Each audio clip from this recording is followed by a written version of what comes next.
Bionicle Adventures 4 Legends of Metru, written by Greg Farsty, recording by Dungeoneer Harold. Chapter 8. The Vaki transport exploded out of the ground. Matau had been worried about the possibility of injuring Matoran when the vehicle hit the surface. Now he saw he need not have worried, because there were no Matoran in sight, anywhere. For the first time, the Toe of Air wondered if they were going to be too late. They would go down in legend as the heroes who took too long to come to the rescue. Then again, if they weren't on time, there might not be anyone left to write the legends. He leaned on the throttle and rocketed the transport to the heart of the city.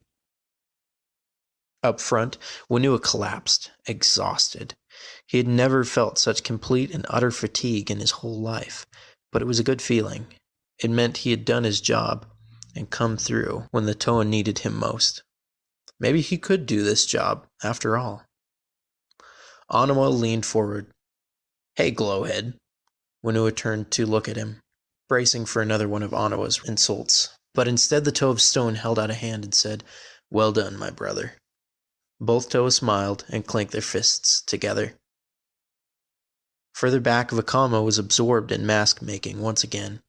He couldn't explain why, but he had a strong feeling this mask he was making was going to be vital to saving the city. If it can be saved, he thought. Whoever is posing as Duma has Nadiki, Kreka, and the Vaki on his side. Plus the Matoran believe him to be the city's elder and will follow his orders. I only hope they are not the last orders they ever follow. Matoran streamed into the Coliseum from all over the city under the watchful optical sensors of the Vaki.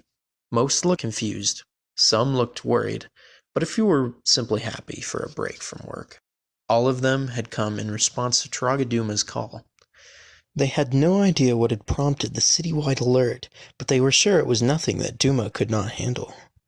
After all, he was the Turaga, wasn't he? The false Tragaduma watched the unsuspecting Matoran file in. They were so innocent. They would never be able to handle the changes that were coming. Better that they should be sheltered from it all, until such time as he decided they could resume their lives again. He turned to look at the massive sundial. The shadows of the twin suns had begun to partially overlap. Smiling, he glanced at the Kanohi mask of power that hung on the wall, the symbol of the great spirit, Matanui. "Ah, twilight," he whispered, "the dawn of shadows." The Vaki transport sped through the streets of Metru. None of the Toa Metru said a word as they traveled. They were all taking in the spectacle of a completely empty city. The streets, workplaces, and chutes were all deserted, almost as if no one had ever lived there. It was awe-inspiring, and more than a little frightening. On screens all over the city, the image of Tragaduma hung like a shadow. He repeated the same words over and over. "Matoran of Metru are required to gather at the great Coliseum for an important announcement." Vakama turned to Turaga Khan. "Turaga, you said I must stop the darkness, but sun's fall isn't for..." "Just because the suns hang above us now does not mean that they will always burn bright," Khan replied. Nuju and Winua looked skywards to see the two suns arc toward each other. "Of course," said the Toe of Earth, "the legend of eternal shadow." "When the light of the Great Spirit will be lost," said Nuju. Dokam understood now. It was worse than she could ever have imagined. "We don't have much time," she cried, not realizing that time had already run out. Matoran sat expectantly in their seats, engaging in nervous conversation with each other. Then the huge Coliseum screen flared to life, and the mask of Tragaduma looked down upon them. "Matoran, rejoice, for today will be a momentous climax to your history," he said, in a benevolent tone. The Matoran looked at each other, puzzled. The confusion grew as Vaki transports pulled into the arena, carrying scores of shiny silver capsules. Matau steered the transport sharply around a corner and poured on the speed. The Coliseum was just up ahead, its entrance guarded by Vaki enforcers. "Grip tight!" shouted the Toa of Air. The Vaki realized too late that the vehicle was not going to stop. Startled, they dove aside as the transport smashed through the Coliseum gates. Debris flew everywhere. Matau fought to maintain control as the vehicle skidded across the arena floor. "Come on," he said to himself. "You are a Toa hero. You are a Metru star. You can stop one quick, fast Vaki cart." He yanked back on the controls and the rear of the vehicle whipped to the right before finally sliding to a stop. But if Matau expected applause from the audience of Matoran, he was sadly mistaken. There were no Matoran in the Coliseum, none that were conscious anyway. Shocked, the Toa Metru saw the Vaki closing the last of the capsules, which now contained the population of Metru Nui. The Toa of Air shook his head. This could not be right. There were nowhere near enough capsules here to hold all of the Matoran. Where were the rest of them? A voice came from the giant screen, but it was not the voice of Tragaduma. It was a dark sound that sent chills through the Toa. It was the sound of shadow and fear, decay and rot, a corruption beyond anything the Toa could imagine. It was the growls of wild Rahi in the night, the hiss of angry Roxy, and the thunder that shook the ground, all entwined together in one terrible noise. "Too late, Toa," the false Traga said. "The shadow has arrived." The Toa Metru looked up at the screen. Tragaduma slowly reached up and removed his mask, revealing a pair of blazing red eyes and a face all too well known to the heroes. Even in the shape of a Traga, there was no denying the raw power that radiated from the figure. Once he had been a being trusted and respected by all, but now he was a stranger from the shadows. Traga Likan was the first to find his voice. "Makuta!" he said, stunned. "You were sworn to protect the Matoran." "I shall," said Makuta, "and when they awake, I will be their great spirit." Vakama could not believe what he was hearing. He knew there was a plot against Matoran. He knew that Duma was an imposter, but he had never dreamed of something so monstrous. How could Makuta, how could anyone be so twisted and evil that he would try to take the place of the great spirit, Mata Nui? "Deceit and self-interest will never be virtues the Matoran honor," the Toa of Fire spat. A rumble began to grow, slowly at first, then faster, so loud it was deafening. Yet Makuta's voice could be clearly heard through the din, heavy with triumph. "How very bold. Now embrace the nightfall.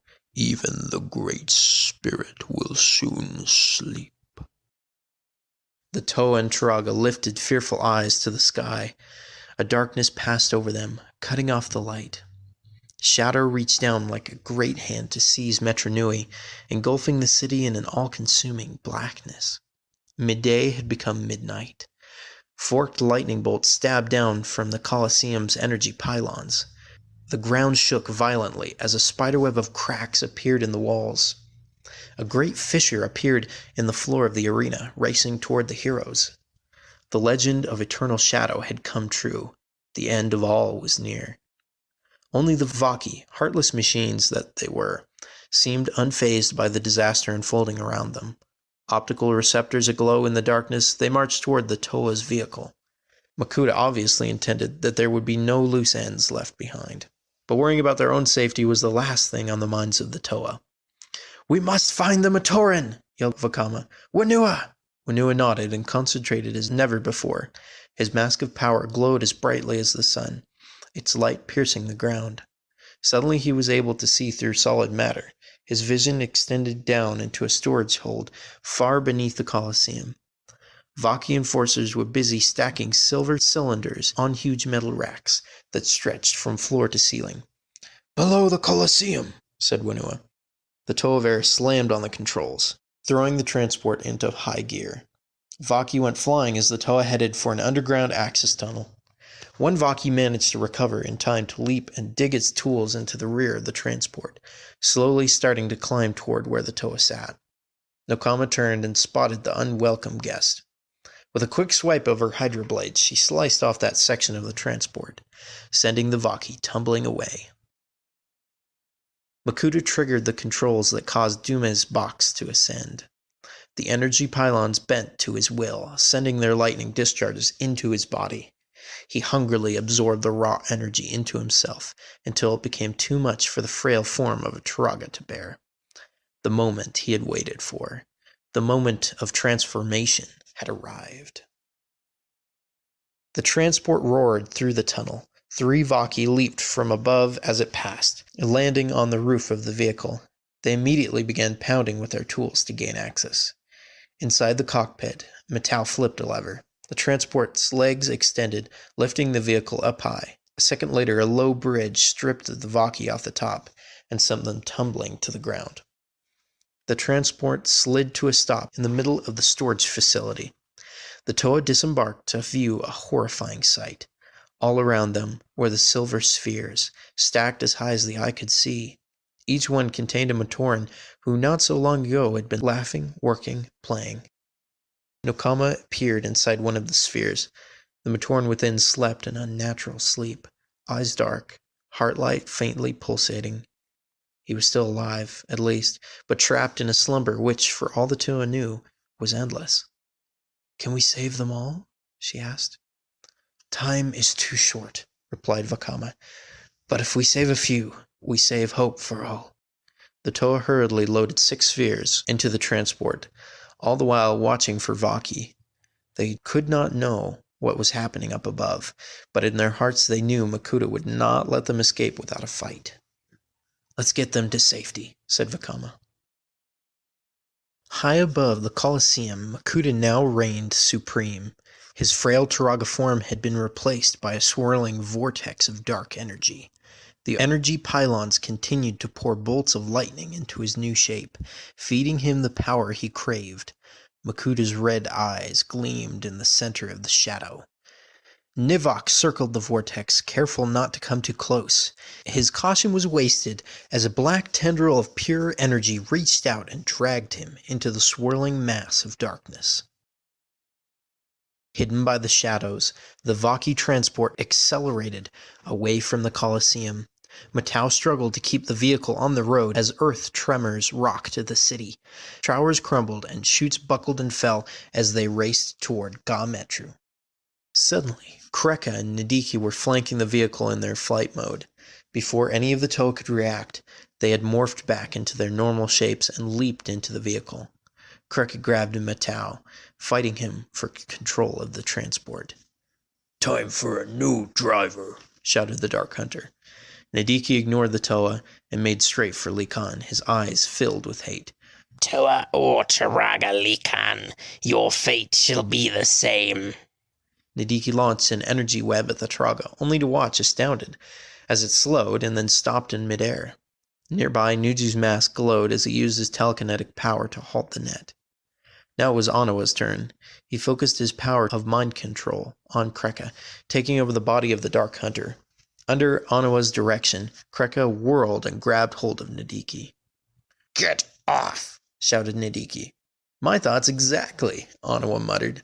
With a mental shove, Kreka jumped off the speeding vehicle, taking his partner with him. Likan smiled and clanked his fist with Anawa. Nadiki and Kreka shook their heads, trying to recover from the impact of hitting the road. Kreka had no idea how they had wound up there. The last thing he remembered, he was fighting the Green Toa and winning. Neither one noticed the coils of dark energy approaching. Then the shadow was around them both, dragging them back into the Coliseum to an unknown fate. End of Chapter 8.